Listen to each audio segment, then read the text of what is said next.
선생님, 저희 지난번에 학회 용어 1편 다뤘었었는데요. 이번에는 박사님 케이스를 분석해 주시면서 강연을 해주신 부분을 한번 리뷰를 듣고자 준비해봤습니다. 그래서 케이스 몇 개 보여드리면 24세 여자 환자고 그 외부에 놀러 갔다가 추락하면서 서브트로칸트 프랙처 됐고 그래서 LLD, 쇼트닝 피머, 난이녀, 마일드한 콕사발 이렇게 해서 왔습니다. 일단 저번에 화면에 나와 있는 LLD는 1회 때도 해주셨던 네. 지난번에 했다고요? 네. 지난번에 이제 뭐 살짝 나왔던 거예요. 네, 랭스닝 림스 아닌가요? 림스랭. LLD 네, LLD. 레그 랭스 디스크레펀시. 디스크레펀시라고 하면 다르다라는 차이가 나는 다리 레그 랭스, 다리 길이가 다르다. LLD 이 자체가 그냥 진단명으로 우리가 쓰는 용어예요. 그럼 여기 보면 F는 피메일이거든요. 24세 여전자고 나한테 오기 2년 전에 레프트 피머 서브트로칸터를 프랙처니까 전자 하골절. 뼈가 좋을까요? 뼈. 고관절 보면 여기가 그 페모랄 헤드라고 그랬죠. 네. 대퇴골두. 그다음에 이게 이렇게 볼록 튀어나온 데를 뭐라고 이게 대전자, 그레이터 트로칸터. 이게 조그맣게 나온 거 소전자, 레스 트로칸터. 오목한데 여기는 목에 해당하는 부분. 이게 머리니까 이게 목이겠죠. 그래서 페모랄 넥. 그래서 여기가 부러지면 페모랄 넥 프랙처고, 그다음에 여기가 뭐 예를 들어 여기가 부러졌다. 그럼 그레이터 트로칸터 프랙처겠죠. 그다음에 여기하고 레스 트로칸터 이 사이가 이렇게 부러졌다. 그럼 사이니까 인터 트로칸터 프랙처. 그다음에 여기 레스 트로칸터 아래쪽 여기를 이제 서브 트로칸터. 서브가 아래라는 뜻이잖아요. 그러니까 여기가 부러지면 서브 트로칸터 프랙처. 그래서 이분은 이쪽이 이제 부러졌다 이 말이에요. 서브 트로칸터 프랙처로 2년 전에 이렇게 다쳤는데 그 사이에 이렇게 수술을 몇 번을 받으셨거든요. 근데 현재 나한테 왔을 때 어떤 문제가 있었느냐. 첫 번째는 LLD 4cm, 다리 길이가 4cm가 차이가 났다. 이 보면 쇼트닝 오브 레프트 피머죠. 허벅지 뼈에서 여기가 짧아졌다는 뜻이고. 그 다음에 난유니언 알죠? 난이윤이에요? 난이윤이에요? 난유니온. not union. 네, 이렇게 뼈가 안 붙었다는 얘기. 난유니온. 그 다음에 콕사바라. 콕사하면 고관절이라는 뜻이에요. 바루스 발구스 옛날에 설명해 줬죠. 네. 바루스 발구스 어떤 뜻이에요? 바깥쪽, 안쪽.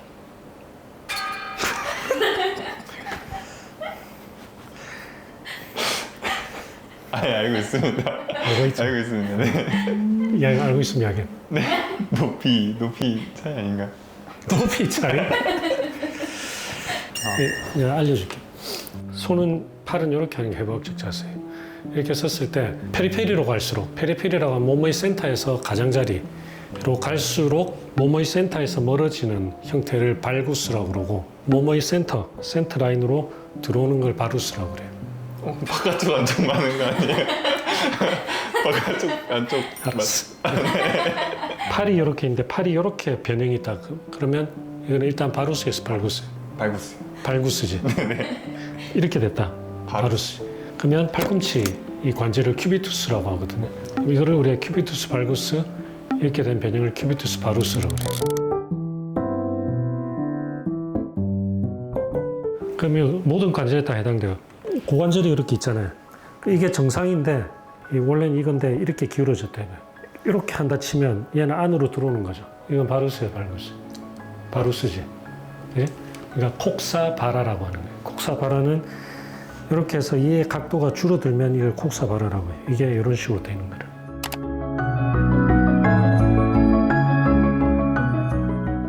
그래서 이분은 어쨌든 심하진 않은데 약간의 그런 이제 콕사바라가 생겼다라는 거고. 24세 여자 환자고 그 외부에 놀러 갔다가 추락하면서 서브트로칸터 프랙처 됐고, 그래서 LLD, 쇼트닝 피머, 난이녀, 마일드한 콕사바라 이렇게 해서 왔습니다.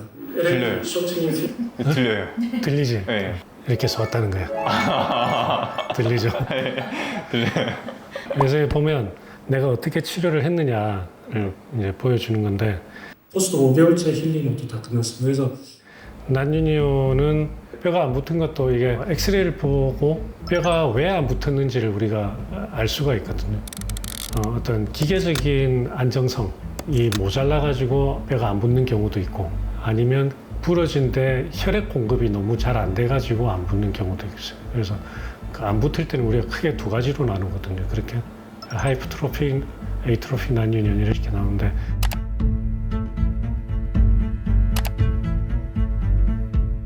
그래서 어쨌든 그런 식으로 해서 이분 같은 경우에는 그 뼈를 이식하고 여기 플레이트를 덧대고 그 다음에 피부에서 프리사이스 네일을 이용을 하면 굉장히 좋은 게 많은데 그 중에 하나가 힐링 인덱스가 굉장히 빠릅니다. 힐링 인덱스. 힐링 인덱스. 힐링 인덱스. 늘린 다음에 뼈가 굳는 시간까지 다 합친 거예요. 수술한 날로부터 늘리고 그다음 뼈가 굳고 그러면 수술한 날로부터 6개월이 걸렸다. 근데 이 환자가 6cm를 연장했다. 그러면 힐링 인덱스가 얼마예요? 그러니까 6cm 6이잖아요. 6개월 나누기 6. 6cm. 그러니까 1이죠. 그렇죠. 1cm당 한 달이 걸리는 그런 뜻이에요. 네. 그래서 여기선 우리가 그 인덱스로 이야기를 하면 센치와 관계없이 이제 얼마나 빠르게 힐링이 됐는지를 알 수가 있으니까 그래서 힐링 인덱스가 굉장히 빠르다는 뜻이에요. 실제로 프리사이스로 허벅지를 하면 굉장히 빠릅니다. 아, 외고정이랑 또 차이가 있는 거죠? 네. 뼈도 또 빠르기도 한데 예를 들어 똑같은 양의 뼈가 나와 있을 때 외고정 빼면은 뼈로만 버텨야 되기 때문에 뼈가 정말 단단해야지 이거를 뺄 수가 있거든요. 걷는 것도 정말 단단해야지 우리가 허용을 하는데 안에 프리사이스는 그래도 얘가 뭐 약하다고는 하지만 그래도 안에 쇠 기둥이 박혀 있는 거기 때문에 조금 모자라더라도 우리가 허용을 할 수가 있어요.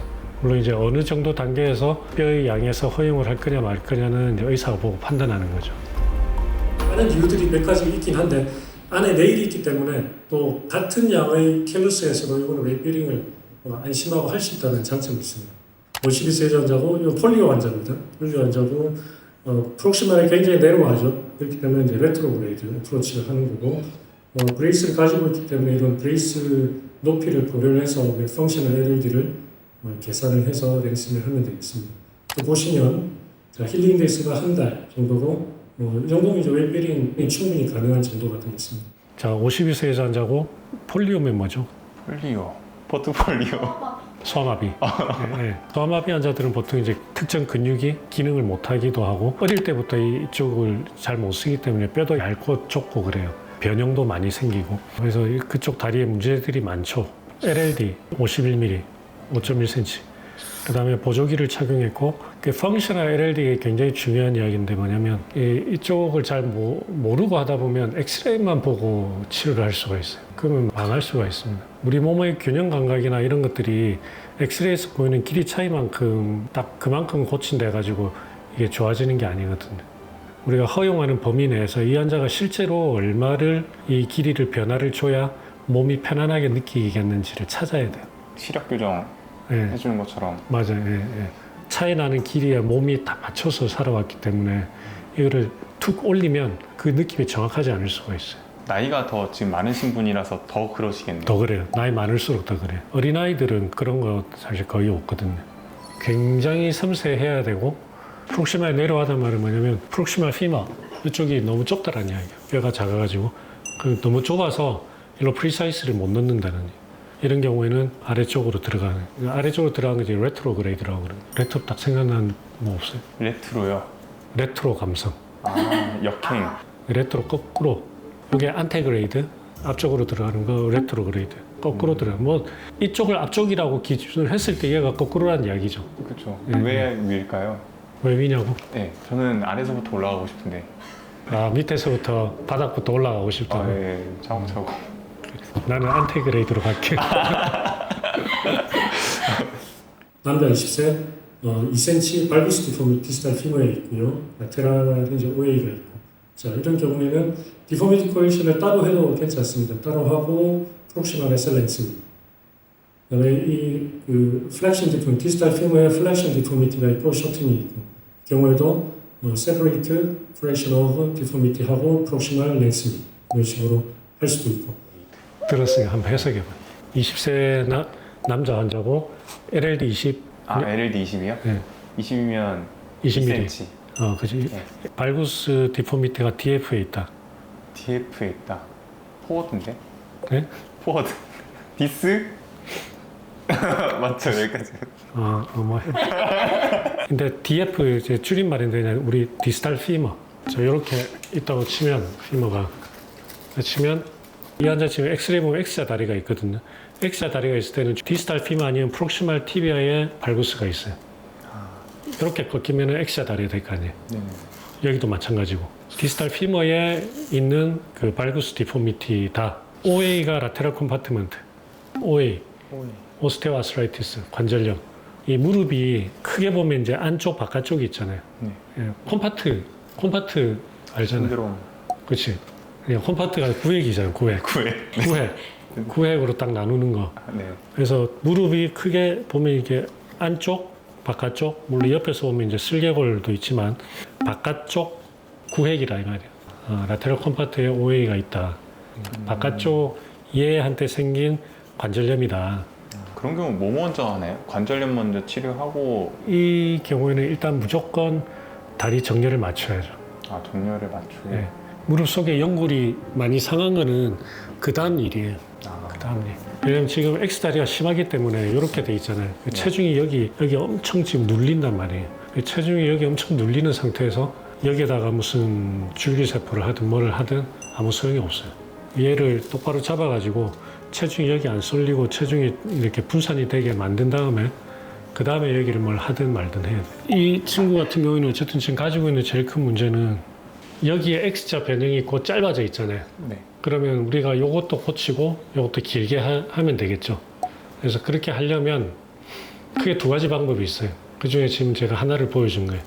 여기 요거는 밑에서 교정 수술, 교정만 하고 그 다음에 이쪽으로 프리사이스를 넣어서 연장하고 밑에서 교정하고 위에서 연장하고 이런 식으로 할 수 있다. 이런 경우에는 디포미티 코렉션을 따로 해도 괜찮습니다. 따로 하고 프록시멀 엑셀런스. 그다음에 이그 플렉션 디포미티, 디스탈 피머의 플렉션 디포미티가 있고 쇼팅이 있고 경우에도 세퍼레이트 프레션 오브 디포미티하고 프록시멀 렌스. 이분 같은 경우에는 10cm LLD가 라지 어마운트 오브 LLD죠.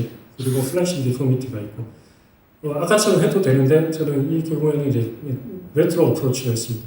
LLD가 10cm 엄청 많죠. 엑스레이만 봐도 뭐. 그리고 이분도 마찬가지로 디스탈 피머의 플렉션 디포미티로 돼 있어요. 디스탈 피머에서 교정하고 위에서 랭슨이 할 수 있죠. 근데 뭐 하여간 여러 가지 이유로 이분 같은 경우는 제가 디스탈 피머 이 레트로그레이드로 들어가면 이거 같이 교정할 수 있거든요. 교정하면서 같이 연장. 근데 10cm를 연장을 하신 거예요? 10cm인데 10cm는 한 번에 못 하죠. 프리사이스가 한 번에 할 수 있는 게 8cm까지니까 기계적으로. 그리고 꼭 그렇지 않더라도 특히 성인의 경우에 한 번에 10cm 가는 거는 좋지 않습니다. 왜냐하면 주변에 이제 근육하고 이런 게 따라와야 되는데 무리가 가죠. 그렇기 때문에 두 번에 나눠서 이런 경우에는. 프리사이스 네일이 스트로크 그 늘어날 수 있는 한계가 가장 긴 게 8cm이기 때문에 10cm는 두 번에 나눠서 랭싱을 했습니다. 그래서 첫 번째 퍼스트 랭싱, 세컨드 랭싱에서 총 오퍼레이션을 완성을 했습니다.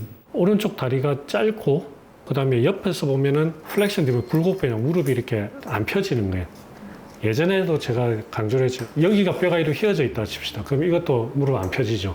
종아리 뼈가 조금 전처럼 이렇게 구부러졌다 쳐봐요. 밖에서 보면 안 펴지겠죠. 뼈 때문에 생긴 굴곡변형이에요. 이렇게 생긴 거 이렇게 교정하면 되잖아요. 근데 이게 아니고 이렇게 관절에서 생긴 굴곡변형이다. 그럼 얘들은 어떻게 해야 돼? 관절에서 고쳐야 되죠. 스트레칭 해가지고. 만약에 스트레칭 안 된다 그러면 뒤쪽에 이제 근육이나 이런 것들을 좀 풀어줘서라도 뼈에 생긴 건지 관절에 생긴 건지를 정확하게 판단을 해서 거기를 해줘야 된다는 거예요. 선생님 20대 때 이거 아시고 계셨던 20대? 예. 모르죠. 그때는 모르시는 거죠? 그때는 모르고 의과대학 들어가서도 몰라요. 의과대학 들어가도 몰라요? 의과대학 때 이렇게까지는 몰라요. 못 배워요. 전공이 되면 이제 알게 되죠. 정형외과 전공의가 되면. 뒤에는 또 어떤 내용들을 많이 다루셨죠? 종양학회에 갔으니까 이렇게 연장의 역사부터 이렇게 빠르게 풀고 와서 지금 케이스 보여드리는 시간이잖아요. 네. 지금 일반적인 케이스. 그 다음에는 좀 이제 복잡한, 약간 하드코어적인 케이스를 보여드리고 대상이 종양하시는 선생님들이니까 종양 있었던 환자들을 어떤 식으로 했다라는 거 이렇게 보여드리고 미래에 어떤 식으로 우리가 나아갈 수 있다라는 이제 그런 식으로 구성을 했죠. 혹시 네. 그 이제 더 해달라고 하는 요청이 많으면 하고 아, 안 그러면 이제 이런 식으로 우리가 네. 이렇게 한다 정도로 마무리하면 될 것 같습니다.